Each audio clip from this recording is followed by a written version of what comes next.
Hi hello ನಮಸ್ಕಾರ. ಎಲ್ಲರೂ ಹೇಗಿದ್ದೀರಿ? ಚೆನ್ನಾಗಿದ್ದೀರಾ ಅಂತ ಭಾವಿಸ್ತೇನೆ.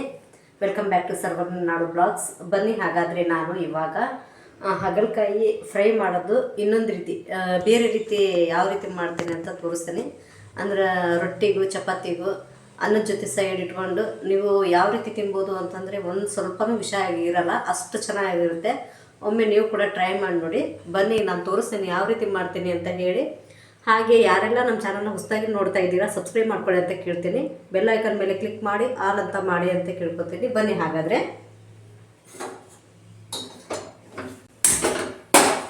ಇದಕ್ಕೇನು ಜಾಸ್ತಿ ಪದಾರ್ಥಗಳು ಬೇಡ, ಯಾಕಂತಂದ್ರೆ ಸ್ವಲ್ಪ ಸಿಂಪಲ್ಲಾಗಿ ಸಾಕು. ಟೇಸ್ಟ್ ಮಾತ್ರ ಭಾಳ ಚೆನ್ನಾಗಿರುತ್ತೆ, ಒಂದು ಸ್ವಲ್ಪ ವಿಷ ಇರೋಲ್ಲ, ಅಷ್ಟು ಚೆನ್ನಾಗಿ. ಇದು ಹಾಗಲಕಾಯಿನೋ ಏನು ಹೀರೆಕಾಯಿನೋ ಅನ್ಬೇಕು ತಿನ್ನೋರು, ಆ ರೀತಿ ಅಷ್ಟು ಚೆನ್ನಾಗಿ ಬರುತ್ತೆ. ಇದನ್ನು ತಪ್ಪದೆ ಮಿಸ್ ಮಾಡಿದೆ ಒಮ್ಮೆ ಟ್ರೈ ಮಾಡಿ ನೋಡಿ. ಹಾಗೆ ಒಂದು ಲೈಕ್ ಕೂಡ ಮಾಡಿ ಅಂತ ಕೇಳ್ಕೊತೇನೆ ನಾನು. ಬಂದು ತೋರಿಸ್ತೇನೆ ನಾನು. ಇದಕ್ಕೆ ಏನೇನು ಬೇಕು ಅಂತಂದ್ರೆ ಸಣ್ಣಕ್ಕೆ ಹಸಿಮೆಣಸಿನ್ಕಾಯಿ ಹಚ್ಕೊಂಡೇನೆ. ಆಮೇಲೆ ಈರುಳ್ಳಿ, ಸ್ವಲ್ಪ ಈರುಳ್ಳಿ ಸ್ವಲ್ಪ ಜಾಸ್ತಿ ಇರಲಿ. ಆಮೇಲೆ ಇದು ಕ್ಲೀನಾಗಿ ತೊಳೆದ್ಬಿಟ್ಟು ಸಣ್ಣಕ್ಕೆ ಹೆಚ್ಕೊಂಡಿರೋದು ಹಾಗಲಕಾಯಿ. ಆಮೇಲೆ ಸ್ವಲ್ಪ ಹುಣಸೆ ರಸ, ಒಂದು ಸ್ವಲ್ಪ ಉಪ್ಪು, ಅರಿಶಿನ ಪುಡಿ, ಸ್ವಲ್ಪ ಎಣ್ಣೆ.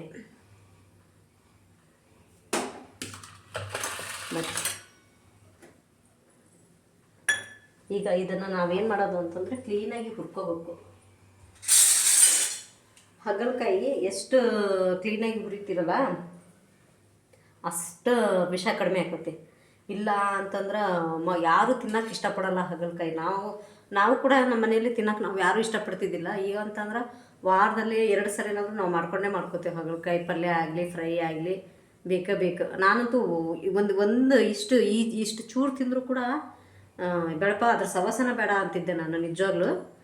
ಈಗ ಆ ರೀತಿ ಅಲ್ಲ, ನಮಗದು ತಿಂತ ರೂಢಿ ಆಗೈತಲ್ಲ, ವಿಷ ಆಗಲ್ಲಲ್ಲ, ಇನ್ನೂ ತಿನ್ಬೇಕು ಅನಿಸುತ್ತೆ, ಅಷ್ಟು ಟೇಸ್ಟ್ ಇರುತ್ತೆ. ಬರ್ರಿ, ಬಿಸಿ ಆಗೈತೆ ಹಂಚು.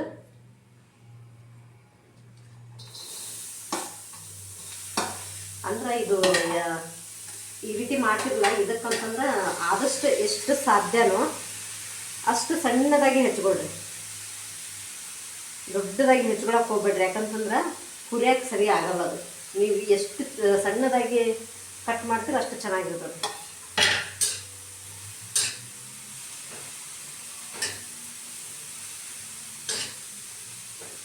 ನಾನೊಂದು 1/4 kg ತೊಗೊಂಡೇನೆ.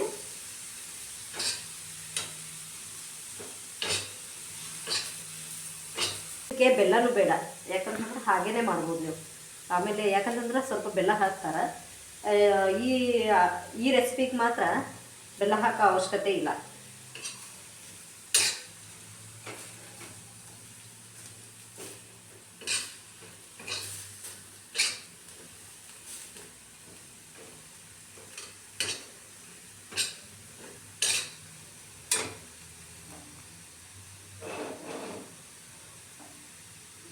ಈಗ ಎಣ್ಣೆ ಹಾಕ್ತೇನೆ. ಎಣ್ಣೆ ಹಾಕಿ ಕ್ಲೀನಾಗಿ ಹುರಿತೇನೆ.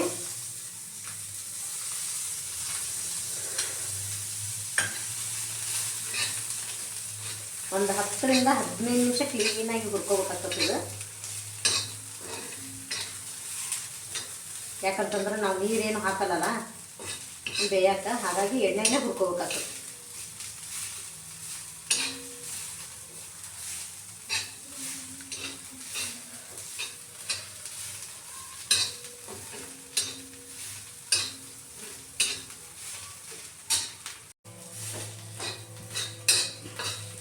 ನೋಡಿ ಎಷ್ಟಿತ್ತು, ನೋಡಿ ಎಷ್ಟು ಜಾಸ್ತಿ ಇತ್ತು ಹುರಿದಿದ್ದು. ನೋಡಿ ಮೆತ್ತಗಾಗಿ ಎಷ್ಟು ಕಡಿಮೆ ಆಗಿದೆ.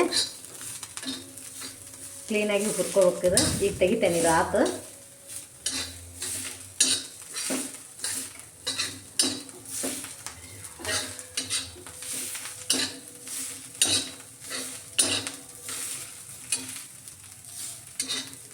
ಯಾರು ಕೂಡ ಇಷ್ಟಪಟ್ಟು ತಿನ್ನಲ್ಲ, ಅವ್ರು ಕೂಡ ಇಷ್ಟಪಡೋಕೆ ಹತ್ಬಿಡ್ತಾರೆ ಗೈಸ್. ಇದು ಬರೀ ಹುರಿಯೋ ಸ್ಮೆಲ್ ನೋಡೇ ಹಿಡ್ಕೊಂಡು ಬಂದುಬಿಡ್ತಾರೆ, ಅಷ್ಟು ಚೆನ್ನಾಗಿ ಸ್ಮೆಲ್ ಬರ್ತದೆ ಹುರಿಯಬೇಕಾದ್ರೆ. ಈಗ ತೆಗಿತೇನೆ.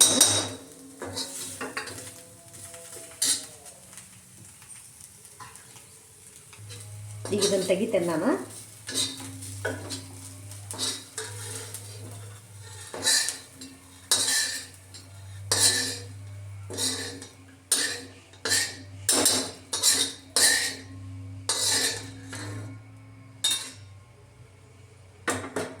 ಈಗ ಎಣ್ಣೆ ಹಾಕ್ತೀನಿ ನಾನು. ಆಲ್ರೆಡಿ ಎಣ್ಣೆ ಹಾಕಿ ಹುರಿದಿರ್ತೇನಲ್ಲ, ಜಾಸ್ತಿ ಇರಬೇಕಾಗಿಲ್ಲ, ಸಾಕು.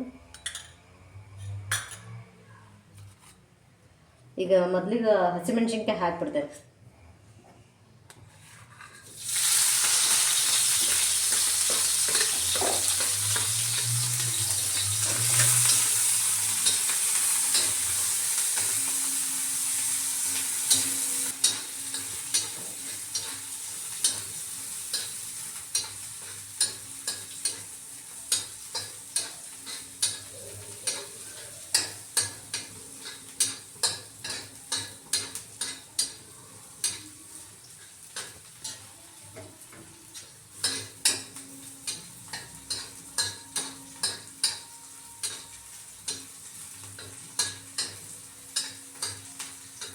ಈಗ ಈರುಳ್ಳಿ ಹಾಕ್ತೇನೆ ನಾನು.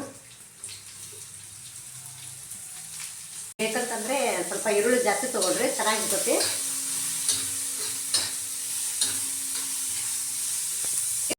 ಈಗ ಇದಕ್ಕೆ ನಾನು ಸ್ವಲ್ಪ ಉಪ್ಪು ಹಾಕ್ತೇನೆ. ಇದು ಹಂಚಲ್ಲೇ ಮಾಡ್ಕೊಳ್ರಿ, ಯಾಕಂತಂದ್ರೆ ಹಂಚಿನ ಟೇಸ್ಟ ಬೇರೆ. ಎಲ್ಲ ನಾನ್ ಸ್ಟಿಕ್ ಒಳಗೆ ಅಷ್ಟೊಂದು ಟೇಸ್ಟ್ ಬರಲ್ಲ.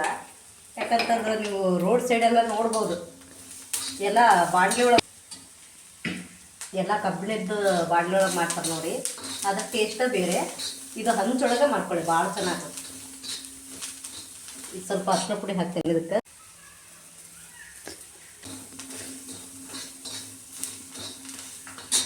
ಈಗ ಹುರಿದಿದ್ದು ಹಾಗಲಕಾಯಿ ಹಾಕ್ತೇನೆ.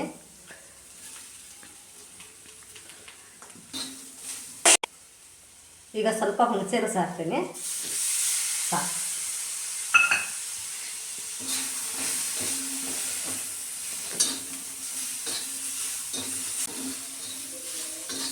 ಇದನ್ನು ಕ್ಲೀನಾಗಿ ಒಂದು 5 ನಿಮಿಷ ಫ್ರೈ ಮಾಡಿದರೆ ಮುಗೀತು. ಆತು. ಇದನ್ನು ತೆಗಿತೇನೆ ಪ್ಲೇಟಿಗೆ ತೆಗೆದು. ಹಾಗೆ ನಮ್ಮ ಚಾನಲ್ನ ಯಾರೆಲ್ಲ ಸಬ್ಸ್ಕ್ರೈಬ್ ಮಾಡ್ಕೊಂಡಿಲ್ಲ, ಬೇಗ ಸಬ್ಸ್ಕ್ರೈಬ್ ಮಾಡ್ಕೊಳ್ಳಿ. ಹಾಗೆ ಇನ್ನೊಂದು ರೆಸಿಪಿಯೊಂದಿಗೆ ಭೇಟಿ ಆಗ್ತೀನಿ. ಅಲ್ಲಿವರೆಗೂ take care, bye bye. Thank you for watching.